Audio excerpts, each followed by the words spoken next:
Ǹjẹ́ ti gbọ́ nípa àrùn ìgbòde kan àrùn kòrónà?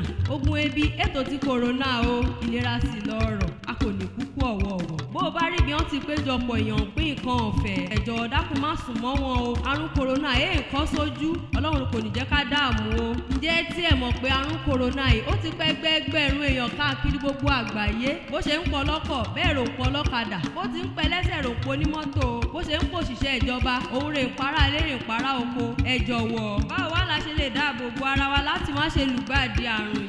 Dáàbò bo ara rẹ àti ojúlùmọ̀ rẹ nípa gbígbé àwọn ìgbésẹ̀ wọ̀nyí. Ẹ jẹ́ ká máa fọwọ́ wa déédéé pẹ̀lú omi àtọṣẹ tàbí apakòkòrò ọlọ́tì olóyìnbó ń pè ní sanitizer. Ẹ jẹ́ ká fààyè bàtà 6 sí 5 sílẹ̀ ara wa bàbá fẹ́ bára wa sọ̀rọ̀. Ẹ dákun bàbá sì rẹ̀ ní wúkọ́ ẹni ń sín ẹ fún wọn lẹ́sẹ̀ bàtà 5. Ẹ jọ̀ọ́ pé bàbá fẹ́ wúkọ́ àbá fẹ́ sín ẹ jẹ́ ká ṣe sínú ìgùnpá wa. Ẹ má jẹ́ ká máa wúkọ́ síta ká má sín síta gbàgbà ọ̀sẹ́ni tó wà lẹ́gbẹ̀ẹ́ wa. Ẹ jẹ́ ká máa lo bòmú wa déédéé ìyẹn olóyìnbó ń pè ní nose mask bàbá fẹ́ jáde. Ẹni kò bá ní ìyọ̀ǹta ní ọsibítù ìyẹn ilé ìwòsàn. Ẹ jẹ́ ká wá télọ̀ ládùúgbò kan bá wà rán ká máa fi bomú. Ẹ jẹ́ ká dúró sílé bàbá níwọ̀n afẹ́ mú ń ta. Ẹ jẹ́ ká jókòó sílé o ẹ jọ̀wọ́.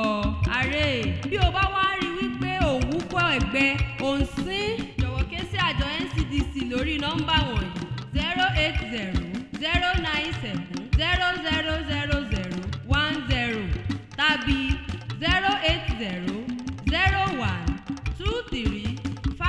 080-01-23-56-78. Àbọ̀rọ̀ là ń sọ fọ́mọlúàbí o bó bá dénú ẹ̀ àdó díndín. Ọmọ Oòduà ẹ̀mí ò láàárọ̀.